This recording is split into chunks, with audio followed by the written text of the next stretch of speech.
Well, welcome back. I'm Mackenzie Warren, news executive at Gannett, and I'm here with Corey Johnson from California Watch, the Center for Investigative Reporting, and really looking forward to getting to know Corey here. He's got a great story, both personally and professionally.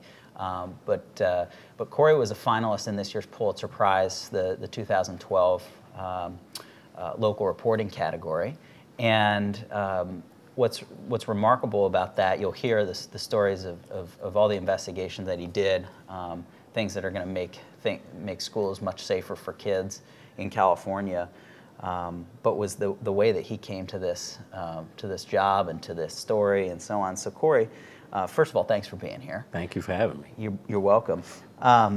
You say you came to journalism late in life, and it was sounds like quite a winding road from your senior year in college at Florida A&M University to the time that you wound up in Sacramento at California Watch.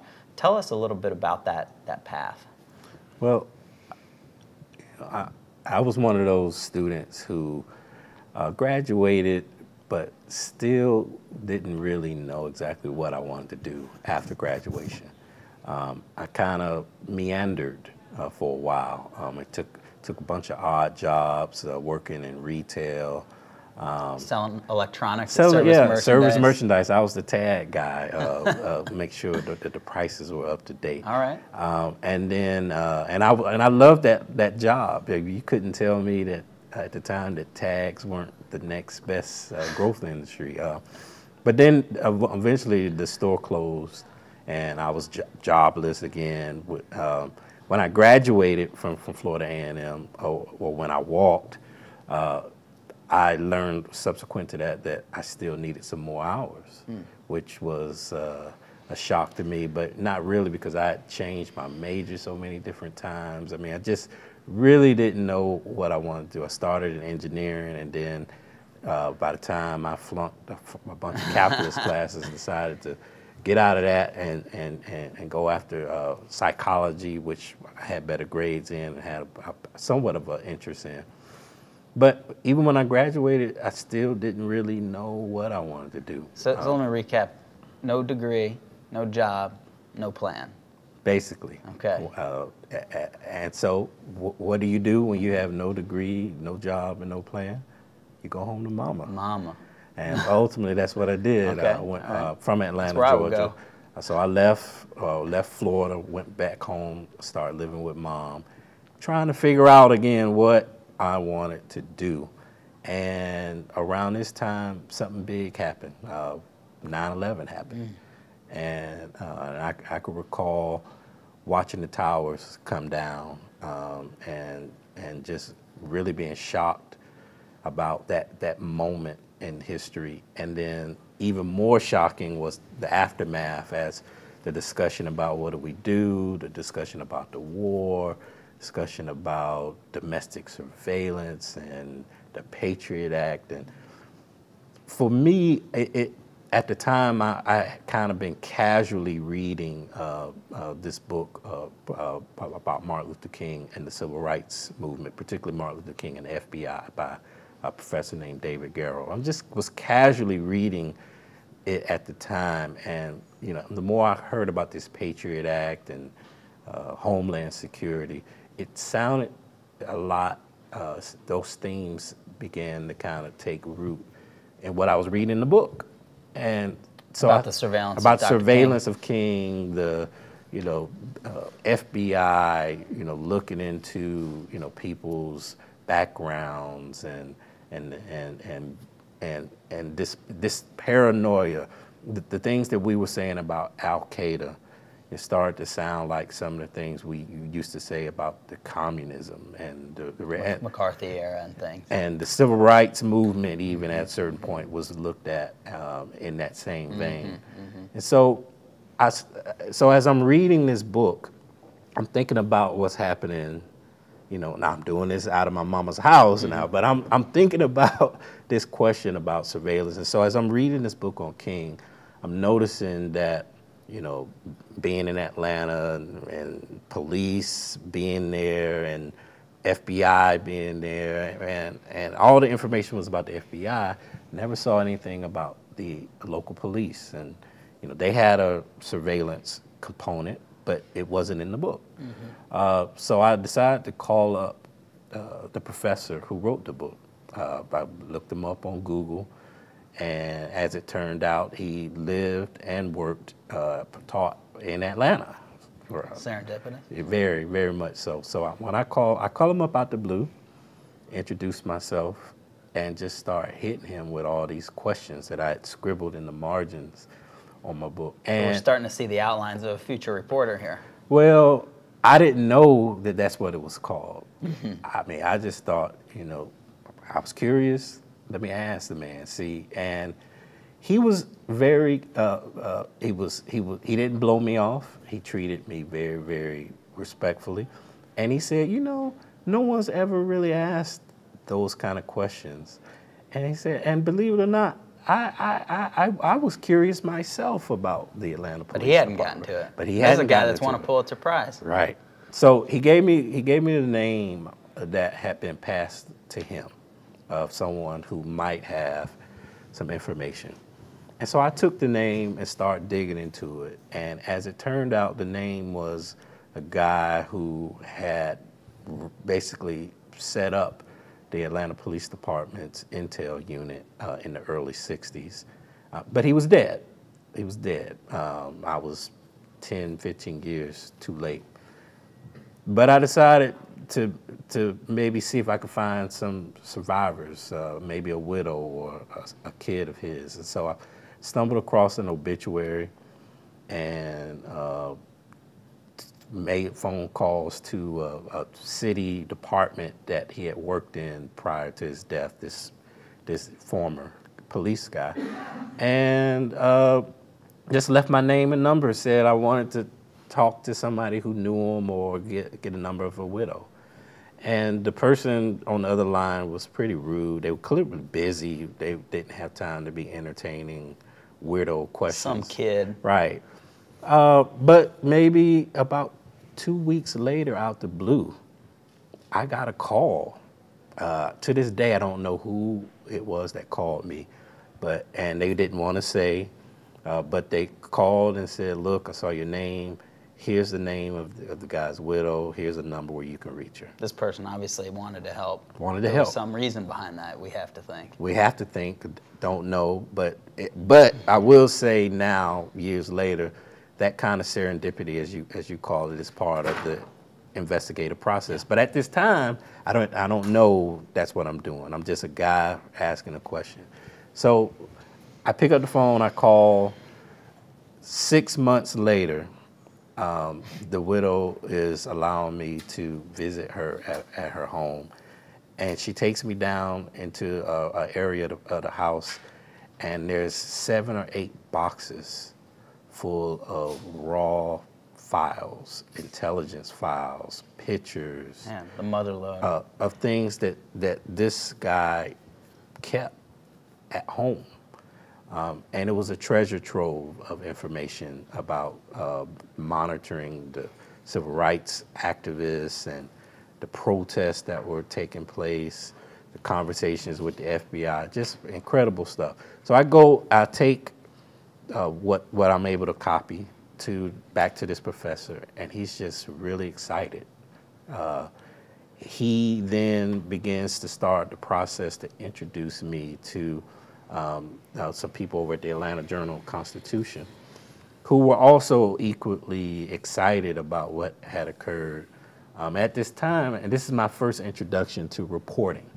I didn't know that what I was doing at the time was considered, journalism. I just was a guy asking questions that, wanted to know the answer to it.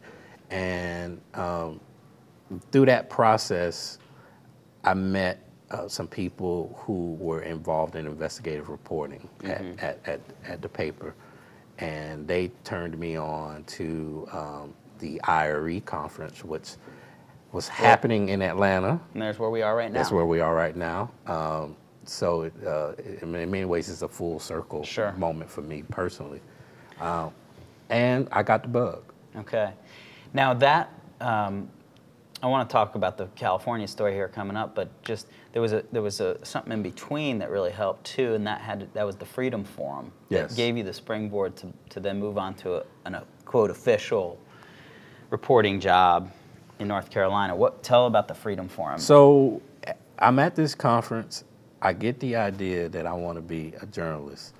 You're there on your own dime and the whole thing, right? But I've never written a day in my life. I have no clips, have no experience. Right. So that became an obstacle. It was like, how are you going to get in a newsroom with no experience? Right. No. So I kept begging from the day the conference ended. I would be calling the AJC, begging to get a job, begging to do whatever I could do, sweep the floor, hang out, whatever I needed to do, but I wanted a job badly. And they didn't blow me off, but they just said, call back. And then one day— It's the same stubbornness that you had digging out those documents that took months and months was going towards getting your foot in the door. But I saw the light. I Yeah. saw that what my passion was, what my heart desires were, fit right into this thing called journalism. So to get to the Freedom Forum moment, because it's all part of my personal journey. Literally, I got a call from the AJC unexpectedly, right around December of '04, maybe even right around Christmas, where they said, hey, look, we know you've been interested, we know we've been calling. We think we found something that would be right up your alley. There's this program at Vanderbilt hosted by the Freedom Forum where they train people like you who had never been journalists how to be journalists. So the only thing is you would have to relocate, and we don't know if you're going to get in because we've kind of discovered this a little bit late. Mm-hmm. But if you'll fill out the application, we'll recommend you, and we'll take it from there. And I said, hey, let's do it. Let's go. What a great break. And I was fortunate enough where the Freedom Forum allowed me to come in, and I moved to Tennessee. That's great. And after the program ended, I got my first job working in North Carolina, Greenville. Right. And you earned a lot of accolades and awards with your different reporting that you did in North Carolina. But I want to fast forward to California a little bit. We will go through the school construction story in a minute, but as we were preparing for this, I'm just looking through a few quotes here that you said to me that really made me interested. You said, I want to make sure that communities are getting the services that they've paid for, with their money, their trust, their feet at the voter's box. I see my job as standing in for Joe Public to ask the questions that Ma and Pa are too busy to ask. I know that when I fight for those records, like you were in the case of the Dr. King records, I'm doing it for Ma and Pa, and if I don't, they'll be disappointed. I want to be the voice of those who can't. I don't want to be a sellout, which I will be if I don't ask. Tell me a little bit more about that. Well, that speaks to our job. Our job is to try to give our readers and our communities the best quality information. Doesn't mean that people are going to take an action one way or the other, but without the information, they can't do anything. They can't better themselves. They can't make the right decisions. Mm-hmm. Every good decision is based upon good quality information, and that's our role. Ma and Pa out there are in the heartlands of America and in the cities are busy struggling to survive. Mm-hmm. They're trying to put food on the table. They're trying to feed their kids. They don't have maybe the time to go over to these agencies or to the mayor or whatever to be fighting. So that's what they, depend upon us to do for them. And if we don't do that, then we've basically betrayed that relationship that our communities have with us. Why read us if they can't depend upon us to do those things that they need us to do? And so that's kind of how I see my job, that when I'm arguing or fighting, it's not because I'm a bad guy. It's because I know that if I don't push hard to try to get the best information, then I've kind of let my people down. I've let my communities down. It's something I don't want to do. That's cool, and you know, we're a vital instrument in our democracy, a free press, but only when it's a vigorous press, is what you're describing. Now, you talked about letting Ma and Pa down if you don't get the story that they need told. Another thing I've heard you say about your process is you're paranoid about getting anything wrong, because that'd be letting those people down too. Right. And worse, it would cast a shroud of, it would hurt your credibility and everything you've written before and everything you'll write in the future. So talk about your process of staying on the right side of accuracy 100% of the time, or as near as you can be. Yeah, you know, paranoia in this way is a good thing, because in my view, I feel like I only have one time to really mess it up. That's the bar there. And so whoever I talk to, friend, foe, or total stranger, I have this process where I demand, I'll take your story, I'm gonna listen to your story, I'm very interested in it, but I'm also gonna want you to try to verify the facts in those stories, to show me, to prove that what you're saying has some rooted or some basis in fact, that I can then stand upon. So when I present that in a story, that I'm not misleading people, because that trust that I was talking about earlier is sacred, but it's fragile. You might have done a great story a week ago, but if you blow this story today, then you're done for. People, and so that's something that in my own career is very, very, very important to me. That process of being able, and I also find that it makes better stories. Particularly when you're doing an investigative story, there's a lot of spinning, messaging, if you will, that takes place. That sometimes it has nothing to do with the actual facts. And so, you know, you get flacked to death. So you take the message, you write it down, but then you say, prove it. You make the people prove it. Now, one area where this has really helped is the story about the school construction in California. And just a quick recap of that story, as I understand it, is that that California, where earthquakes happen all the time, have building codes for public buildings and particularly schools, that they have to be earthquake resistant, be able to withstand, you know, various different seismic activity for safety reasons. And so these codes have to be enforced and it has to be validated that the school's being built up to code. Well, California's experienced a huge building boom over the last 15 years, but as it turns out, and as your reporting revealed for the first time, many of those schools aren't being built to code, and worse yet, either inspections aren't being done or are being falsified in order to get the project done on time and cheaper, and a lot of taxpayer dollars are being wasted along the way, along with safety being compromised. Is that a fair summary of the story? That is it's a great summary of the story. But the break that you got after, I mean, you must have looked at tens of thousands, like 60,000 documents or something like, how many? We stopped counting. After we got to 40,000, we just literally stopped counting. So this is the stubbornness we're talking about before, but you immersed yourself in that.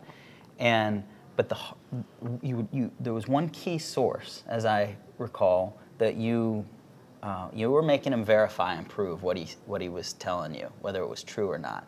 So what did he do? So this speaks to this issue of momentum that, you know, every investigative project has to have. And so at the end of, which maybe about a good 10, 11 months into the project, and I had been around, people knew I was around, I had an office in the state agency, and, you know, people knew me on first name basis. I was able to then pinpoint a certain person in the agency who had left, who was in a position to know a great many things. And through working some other sources, got a chance to meet this person over lunch. And they were well aware of what I was doing, and they were privy to things that I had no idea what were occurring. And I just flat out told them, you know, you're gonna need, if you really truly believe in the mission of this agency, you're going to need to come clean and prove that you all are doing what you say that you're doing, you know, because the information that we have suggests otherwise. And he was like, well, I can give you a disc. I said, okay, give me the disc. I get the disc, and there was nothing on it. And I said, oh, man, this is not going to be good enough. You know, you're going to have to do better than this. Mm-hmm. And he said, oh, well, I have a hard drive, and the hard drive has, you know, a bunch. I said, well, meet me at my office 6 in the morning, and we're going to go over that hard drive. Okay, all right. And I said, in fact, you're going to give me that hard drive. I love it. And you're going to let me keep it for a while. All right. And he says, okay, I see you. And so we get down there and looking at this hard drive, and the hard drive was a treasure trove. I mean, it had, oh my gosh, it had tens of thousands of emails that we would have never gotten access to. It had internal meeting minutes that we were never given. It had reports. Things that should be public records, things but that you weren't getting. Some of or which maybe you didn't know what to ask some for. of which we had asked for, we didn't get. Okay. Some of which we didn't even know to ask for. All right, because we, right. And it firmed up and nailed the story in a way that we would have never been able to do. One of the things that was on the hard drive that was fascinating was this agency. Now, just remember, the agency is telling us all the while that everything is fine, there's no problems.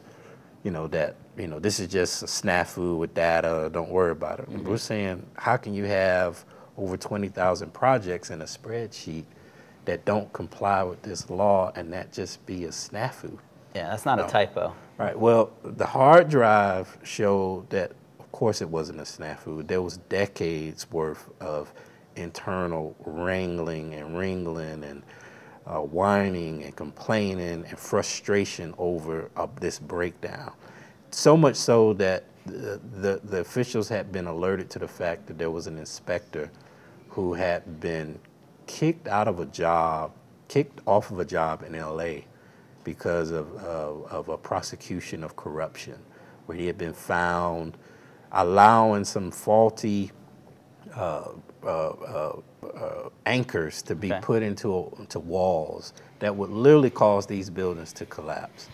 In LA, they kick him out, hopefully banning him from being able to ever work again.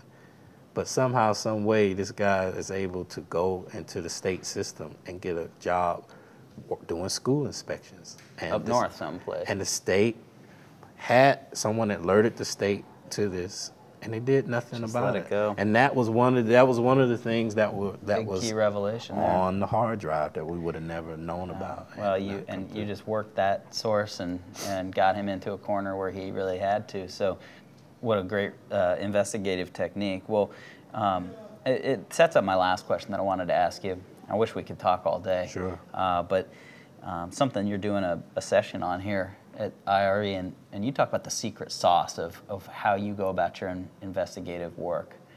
And I think we're starting to hear a little bit about the momentum of just constantly pushing and chipping and being patient and all that. But what is the secret sauce that you use to be a great investigative journalist?